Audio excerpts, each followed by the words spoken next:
एक हाथ है उसका, उसने एक हाथ से जो भी वाक़या हुआ उन्होंने उनके ऊपर अटैक किया, उन्होंने उनके ऊपर अटैक किया। अगर हयात खान पंछी काउंसिल का रुकन नहीं है तो मुझे बता दें, अगर कोई और शख्स काउंसिल का रुकन नहीं है तो बता दें। ये मेरा पार्लिमानी लीडर पीछे खड़ा है, यह आपको बताएगा कि हर इजलास में सैफ भाई यरगमाल हो जाते हैं। मैं उस दिन कह रहा था नजमी भाई के सामने शरीफ आदमी है वो, तो नजमी भाई ने रोक दिया कि नहीं शरीफ नहीं है, और जमाती पक्के कट्टर वो थंडर स्क्वाड वाले थे शायद, ये मुझे नहीं पता, वो बता रहे थे। तो मैं तो कहता हूँ वो यरगमाल हो जाते हैं। ये दो बंदे हैं, एक बुज़ुर्ग है शाहिद फरमान और एक नौजवान है तैमूर। एक बुज़ुर्ग एक नौजवान, ये माशाल्लाह हर इजलास में ऑपोजिशन लीडर के सामने कुर्सियों पर बैठते हैं। करमुल्ला वकासी साहब भी पहली रो में बैठते हैं। क्या करमुल्ला वकासी साहब के आगे आपको कोई कुर्सी नज़र आती है? दिल मोहम्मद साहब, जुम्मन दरवान साहब भी, असलम सम्मो साहब भी पहली रो में बैठते हैं। उनके सामने आपको कोई कुर्सी नज़र आती है? असद अमान साहब बैठते हैं, सलाउद्दीन यूसुफ जई साहब बैठते हैं, मुस्लिम लीग नून के फ़िरोज़ साहब बैठते हैं, उनके आगे कोई कुर्सी नज़र आती है? मुफ्ती खालिद साहब बैठते हैं, उनके आगे कुर्सी नज़र आती है? नहीं। ये वाहिद जगह है जो मेरे दाएं जानिब है, राइट से डिप्टी मेयर साहब के सामने और ऑपोजिशन लीडर के आगे ये दो बंदे बैठे हैं। ये दो बंदे हर इजलास में यही चीज़ करते हैं। तो मेरे कहने पर किया हो, अगर मेरे कहने पर करना होता तो 3.25 साल से ये हरकतें चल रही हैं, पहले मैं कह चुका होता। ऐसा अगेन वो सियासी बात है, जितने भी लेटर वो लिख दें, लेकिन मैं एक चीज़ कहता हूँ, वो दूध का दूध पानी का पानी हो सकता है, जिससे आपको झूठ पता चल जाएगा। वो ये कहते हैं कि गैर मुताल्लिका अफराद ने हमारी पिटाई की। ये साबित कर दें कि कोई नॉन काउंसिल मेंबर अगर काउंसिल में मौजूद था, जो कार्रवाई बनती है वो कार्रवाई मैं करवाऊंगा और वो उनका हक है।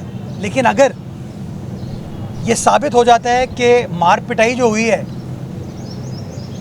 जो लिटा के मारा है या लेट के मार खाई है, वो काउंसिल मेंबरान के दरमियान है, तो बुग़्ज़ मुर्तज़ा में तो ये बात नाक है।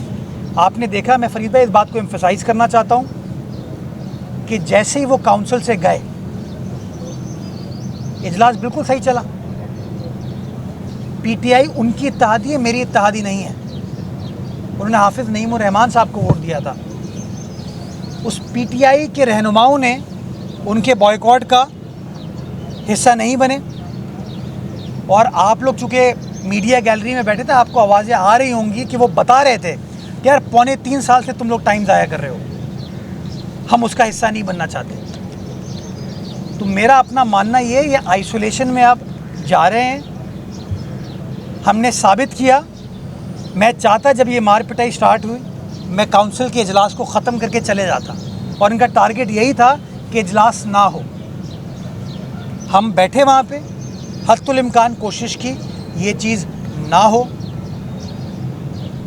जब उन्होंने बार बार वरगलाते हैं, बार बार माहौल ख़राब करने की कोशिश करते हैं, तो उसमें वो लड़ाई झगड़ा हुआ जो मैं समझता हूँ गलत है, नहीं होना चाहिए था। नहीं होना चाहिए था। इलेक्टेड ऐवान के अंदर इस तरह की चीज़ नहीं होनी चाहिए थी।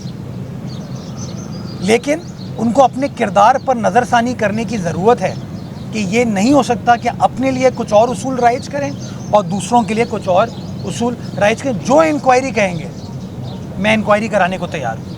और अगर मैं उसमें इन्वॉल्व हूँ तो जो सज़ा आप देना चाहें दें। लेकिन लोगों ने देखा, मीडिया ने देखा, पब्लिक ने देखा कि जब वो तकरीर करें तो खामोशी, कोई पीपल्स पार्टी का नुमाइंदा कुछ ना कहे। करमुल्ला वकासी बात करे तो जमात इस्लामी के जो दोस्त हैं वो इंटरप्ट करें, नजमी आलम बात करें तो वो इंटरप्ट करना शुरू। तो ये तो नहीं हो सकता, और मैं ये समझता हूँ ये गलत चीज़ है। सैफ साहब को मैं फिर कहना चाहूँगा, बल्कि मैं चाहूँगा मुमताज़ तनवीर साहब, आप एक तहरीक स्टार्ट करें, सैफ को रिहा करो, सैफुद्दीन एडवोकेट को रिहा करो, और अगर उसके लिए हक से भेजा की कोई दरख्वास्त दायर करनी तो हम दायर करने को तैयार हैं कि हमारे ऑपोजिशन लीडर को रिहा करो कि कम अज़ कम वो अपना लीडरी वाला काम कर सके, और ये जो यरगमाली है ये ख़त्म हो, जहाँ हमने कराची को, एक ज़माने में यही बदमाशी पूरे शहर में होती थी ना, जब हम पूरे कराची को इस चीज़ से तहफ़्फ़ुज़ फराहम कर सकते हैं तो सैफ भाई तो हमारे अपोजिशन लीडर है ना फिर यार।